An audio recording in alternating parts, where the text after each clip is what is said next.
Well guys, it's official. Halo is moving over to PlayStation, and not only just from leaks and rumors, we now have some concrete information to judge about when this historic franchise will make the leap over to the other platforms out there. Obviously, this has been a topic we've been discussing for the longest time, especially ever since Phil Spencer and team made the announcement of no red lines when it comes to their franchises. So it's always been a matter of time when Xbox will give the Halo franchise over to these other different types of platforms, and now the recent information suggests it's going to be much sooner rather than later. Like, subscribe is always appreciated, but let's get right into those details. Rumors and speculations really started back in late of 2024 when our boy Philly P over here said that there were no red lines when it came to what games would come over to PlayStation and Nintendo, saying how games like Grounded, Pentiment, Sea of Thieves, and also Hi-Fi Rush would get the non-Xbox console treatment, which obviously led to the question of when is Halo going to make that jump? Well, then later we had such wonderful people like Nate the Hate, right, that said that Microsoft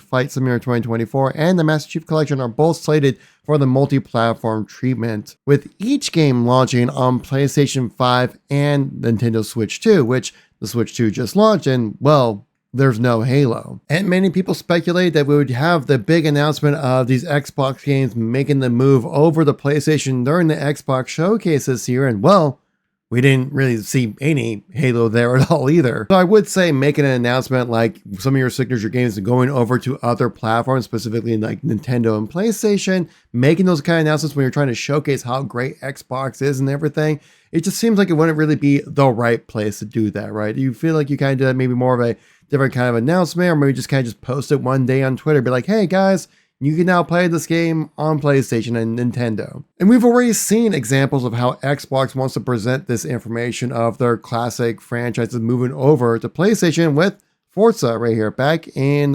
January 30th of this year, they announced that they were launching on PlayStation 5 later in spring, which I think it was just back at the end of April, if I remember correctly. So I think we're going to see this type of cadence whenever Halo or whenever Flight Simulator decides to make that jump. It's just going to be like a blog post, a Twitter post, something like that. But when is that actually going to happen? Well, like I said, with the recent information that just dropped, it seems like it's going to be very soon. That's because longtime friend of the channel, Grunt.api, released a little bit of a bombshell today. Yeah, it was some pretty good news right here. The fact that it looks like, he says right here, that apparently it's part of the actual API now, saying, honestly, I didn't think they expect to come across this today, but I can now officially confirm a Halo game is coming very soon to PlayStation. As of now, there's no sign of a version for Nintendo Switch 2, saying digging/API. Basically, you found this within the current retail build of Halo's API. They're like, yeah, there's some information out there for PlayStation. Okay, well, how soon is soon? That's very interpretive. It could be tomorrow, it could be next week, it could be a couple months from now. Well, I think this is going to line up quite well with Microsoft's end of the fiscal year. If you guys are unfamiliar with the fiscal calendar, that's basically how Microsoft judges their full year of when they get their amount of money they come in for the time being. And their fiscal year ends on June 30th every year. So a good way to get some hype for Microsoft or the spring of the start of the new fiscal year for Microsoft would be to get a nice little cash flow of having these people from PlayStation getting a chance, at least the interest of playing Halo, playing Flight Simulator and things like that. Now, we don't know exactly which game, but I just feel like it would make sense for it to be the Master Chief Collection. It's a great game now. Like, obviously the launch was, whew, it was something. But now the Master Chief Collection is one of the best Halo experiences you could possibly have out there. And now I would just have to think like that would be the one to start. Now, you probably could maybe stretch it out a little bit, right? If you wanted to have, just CE, just Halo 2, just Halo 3, things like that. But then you would also have to make ports for every single one of those games, where if you just did the Master Chief Collection, well, it kind of bangs it all into one. And pretty much now that we know for a fact that Phil Spencer pretty much announced that, yes, in 2026, we're going to get a new Halo experience. However that might be, it might be the CE remake or something like that, which will likely also be on PlayStation. And I should just state, so we're all on the same page here, let me show you the quote from Phil that I'm talking about. Players will get to celebrate 25 years of Xbox with a new Fable, the next Forza, Gears of War E-Day, and the return of a classic that's been with us since the beginning. Today, what other game could that possibly be? Especially the return of a classic. We're talking like CE remake, which then I think basically confirmed by Phil that yes, it's a thing, it's going to happen, and likely it will also be on PlayStation. And what a better way to get PlayStation players acclimated to playing Halo, because let's be honest, their exclusive first-person shooters that they have, I mean, never really enticed me to get a PlayStation, I'll just say that much. But if you get a chance to play some Halo, I mean, that would be amazing. Plus, if it's cross-platform as well, you can play with Xbox and PlayStation, which I would assume so. Maybe cross-progression, even in a way or something like that.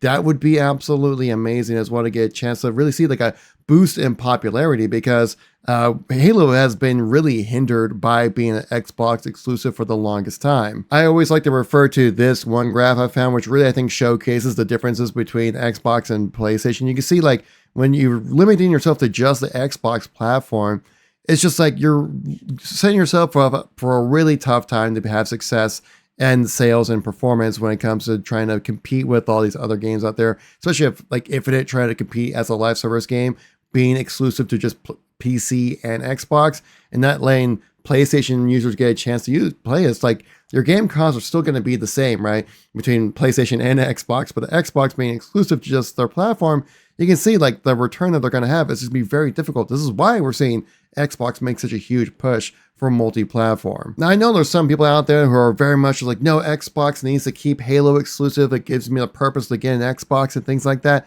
But I mean, I just feel like just like that's last gen thinking, honestly. Like the bigger thing is being able to have as many people as you can to support the game and also have it be active and within the discourse of the community. Right now, if you're Xbox exclusive, you're kind of almost like missing out on like a good majority of the discussion in gaming. Like it's going to be crazy beneficial to the health of the Halo franchise to go multi-platform, right? Get on PlayStation, possibly on Nintendo, right? To get a chance to have more people get the chance to experience the game and talk about it and play it. And especially with a lot of these PlayStation exclusive fanboys out there, they probably just like never even had a chance to play Halo in their life. I mean, don't you want people to experience the same franchise you also love as well? Plus, more people playing the game means more microtransaction purchases, means or just more sales of individual games, meaning the health of the Halo franchise improves greatly. And again, the only thing you lose is just that exclusivity. And I don't think that's going to be a major turning point when it comes to the viability of Halo or the Xbox platform as a whole. The viability of the platform is that cold hard cash. Talking about the viability and future of Xbox and the platform as a whole, guys, I put a video out right here talking about my reaction experience with the Xbox showcase, some really interesting things and a lot of interesting things they didn't mention at all that we needed to talk about when it comes to the showcase as a whole. But if you guys like this type of video, make sure you tap like and subscribe. Let's leave a nice little green Master Chief heart, or make it maybe a blue heart this time around for PlayStation. Make those Xbox fanboys a little upsetty there. But anyways, thank you all for watching. Greatly appreciate catching you on the next one. Peace out.